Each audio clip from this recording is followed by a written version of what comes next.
Bismillahirrahmanirrahim. Alhamdulillahirabbil alamin wassalatu wassalamu ala asyrafil mursalin sayyidina Maulana Muhammadin wa ala alihi washabihi ajmain. Amma ba'du. Berikut sebagai mukaddimah bahwa Profesor Zaini Dahlan berkeinginan UII punya tafsir dan terjemah sendiri.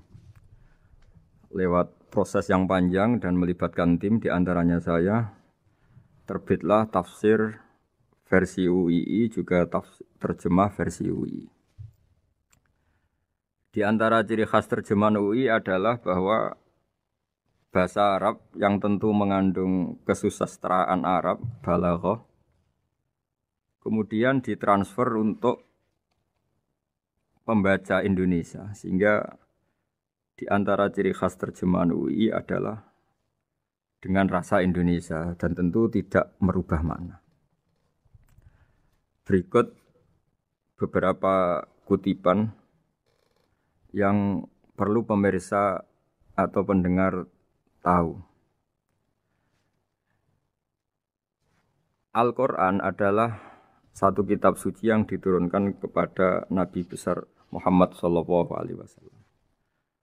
Dan di antara ciri Al-Quran adalah menjelaskan kebenaran secara jelas, secara gamblang. Sebagaimana firman Allah, bahwa Rasul adalah Rasulun minallah yatlu suhufam mutahharah. Rasulullah diutus oleh Allah Subhanahu wa taala ketika penduduk Makkah sangat-sangat jauh dari kebenaran. Mereka adalah penyembah berhala yang dikira sebagai Tuhan, dan jumlahnya Tuhan-Tuhan itu banyak sekali. Suatu saat Rasulullah mendakwahkan bahwa Tuhan itu satu dan harus satu. Tapi kata mereka, kenapa Muhammad menjadikan Tuhan satu? Padahal urusan kita banyak, problem kita banyak. Harusnya Tuhan itu juga banyak. Ini yang diceritakan dalam surat Shad, Aja'alal alihata ilaha wahida inna hadza lasyai'un ujab.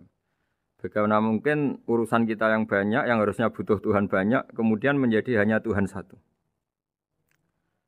Lalu Rasulullah dengan sabar, dengan telaten memberi penjelasan. Dan ini yang disebut al-bayyinah, penjelasan yang sangat jelas, sangat gamblang, sangat rasional. Kata Rasulullah dalam sebuah hadis yang diriwayatkan dalam Musnad Ahmad, teksnya begini. Orang-orang yang menyembah selain Allah itu ibarat kama sali rojulin istaro abdan min kholisi malih biwarikin au dhahabin. Faja'ala ya'malu, mereka mau bekerja tapi wayu'ti ghullatahu ila ghairi sayyidi. Fa'ayyukum sarrohu ayyakuna abduhu kadzalik. Nabi lalu kemudian bikin analogi.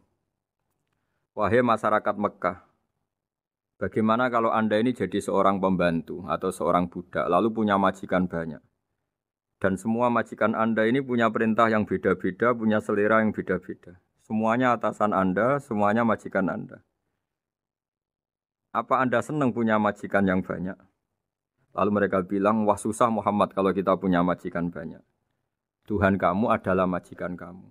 Bagaimana kalau Tuhan banyak, punya perintah yang beda-beda, punya selera yang beda-beda? Kalian pasti akan kebingungan. Ya sudah Muhammad, normalnya Tuhan itu satu.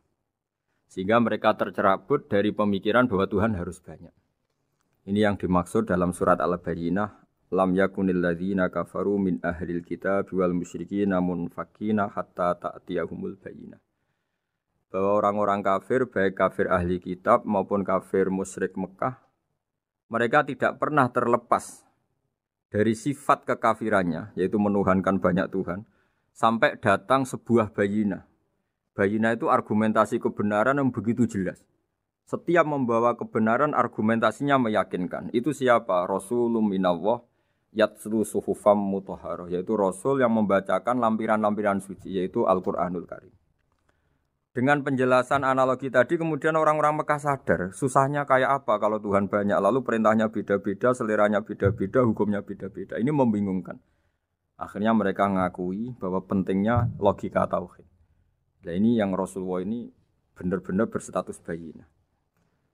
Kemudian analogi betapa buruknya kita saat menyembah selain Tuhan. Lalu Rasulullah mencontohkan sebagaimana yang saya kutip tadi dari Musnad Ahmad. Misalnya Anda punya pembantu atau zaman dulu budak.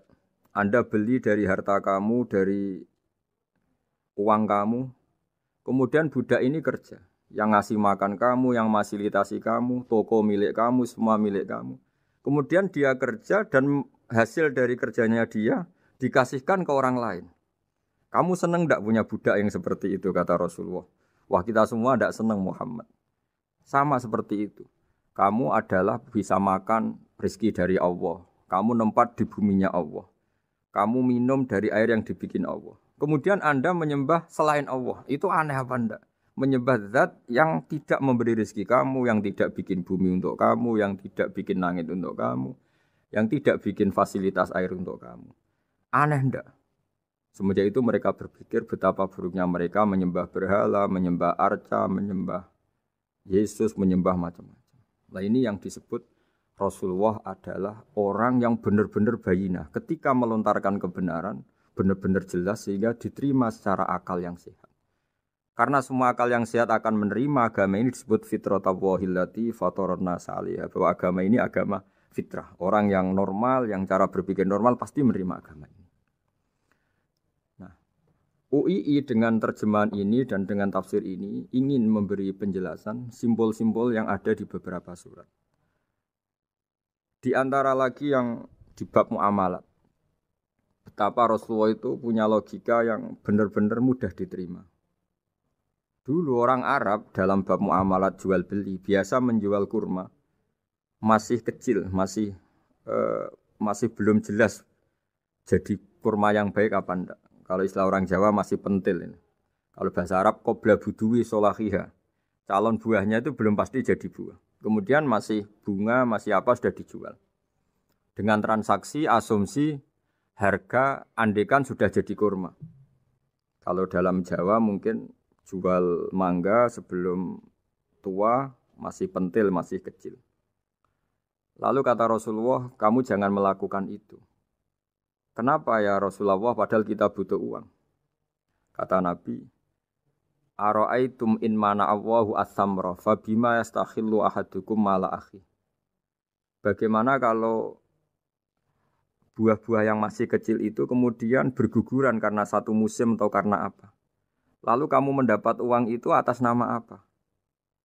Yang dikatakan tijarah adalah muawadhah. Pembeli dapat barang, kamu dapat uang. Lalu kalau barang yang ada enggak menjadi buah yang baik, Anda menerima uang itu atas nama apa? Rasulullah secara haru, secara mengingatkan nurani kita dengan redaksi fabima yastahillu ahadukum mala akhi.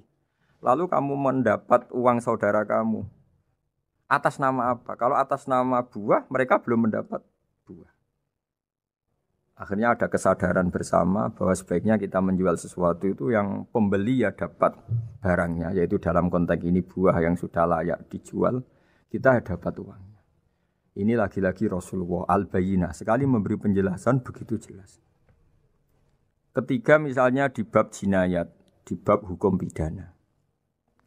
Rasulullah kalau bikin logika itu begitu jelas, mudah diterima. Misalnya begini, suatu saat Rasulullah bersabda, Al-qatil wal maktul finnar. Orang yang membunuh dan yang dibunuh sama-sama di neraka. Tentu dalam konteks saling bunuh yang dalam kezaliman. Lalu sahabat janggal. Ya Rasulullah, oke lah kalau pembunuh itu masuk neraka. Ini bagaimana mungkin yang dibunuh pun masuk neraka? Rasulullah dengan jelas, dengan bayinah, dengan hujjah, beliau menjawab, Innahu kana harison ala qatli sahibihi. Sebetulnya yang terbunuh pun mentalnya pembunuh. Karena dia sangat juga ingin membunuh saudaranya. Nasibnya saja yang menjadikan dia terbunuh. Hanya sahabat tahu, oh ya ternyata maktul dalam konteks duel adalah mentalnya qatil juga. Sehingga karena mentalnya qatil dia tetap di neraka. Meskipun prakteknya dia menjadi maktul yang terbunuh. Nah ini yang dimaksud oleh Allah. Bahwa Rasulullah ini bisa menghilangkan tradisi kemusyrikan. Bisa menjungkir balikkan, menghancurkan kemusyrikan karena Rasulullah bisa menjelaskan secara detail hatta ta'tiyahumul bayyinah. Bayyinah adalah rasulun minallah yatslu suhufam mutahharah.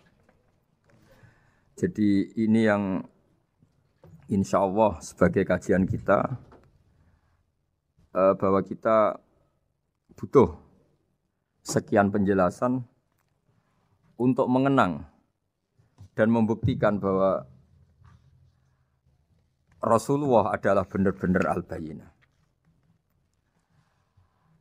Dari sekian contoh tadi, pendengar bisa tahu betapa agama ini mudah diterima oleh akal. Sehingga di beberapa ayat disebut agama ini liqaumi ya'qilun, liqaumi yatafakkarun. Agama ini bagi kaum yang bisa berpikir. Agama ini bagi kaum yang mau berangan-angan. Dulu untuk menghilangkan kemusyrikan dengan logika kafir Mekah bahwa urusan kita banyak, harus Tuhan banyak. Itu panjang sekali. Di antaranya ada ayat yang spesifik tentang itu. Daraballahu mathalan rajulan fihi syuraka mutasyakisuna wa rajulan salamal lirajul.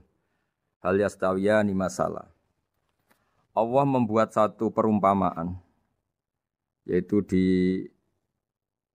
surat Daraballahu mathalan rajulan fihi syuraka di surat Zumar ayat 29. Allah membuat satu perumpamaan bagaimana andaikan Anda jadi seorang pembantu atau asisten. Lalu Anda punya majikan banyak yang seleranya beda-beda.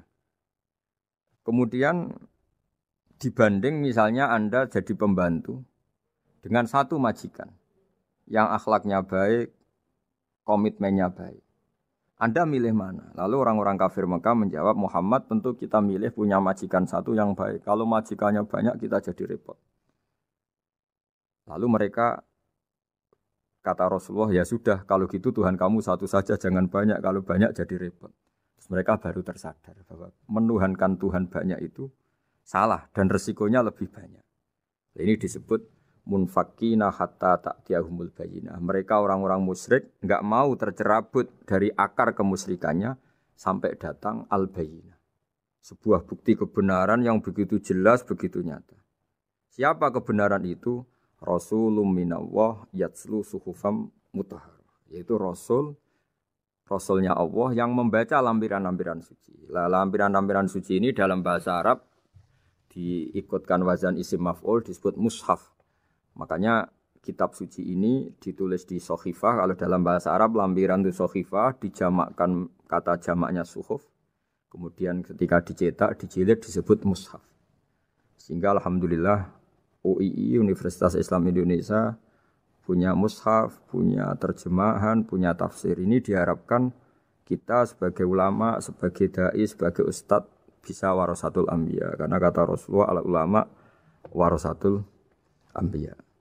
Saya kira demikian supaya pemirsa tahu, pendengar tahu bahwa betapa pentingnya menjelaskan secara bayyinah. Ini penting sekali karena sekarang pikiran di dunia itu macam-macam dan kita butuh energi untuk mengungkap lagi intisari-intisari dari sesuatu yang digulirkan atau dibahas Al-Qur'anul Karim. Sehingga Al-Qur'an ini benar-benar jadi ibrah, jadi teladan bagi kita semua. Jangan sampai karena kita lupa mengkaji Al-Qur'an sehingga hukum-hukum Al-Qur'an menjadi mandek. Kita harus terus mensosialisasikan supaya Qur'an ini hidup. Caranya gimana? Masyarakat dirangsang supaya tahu al-bayyinah.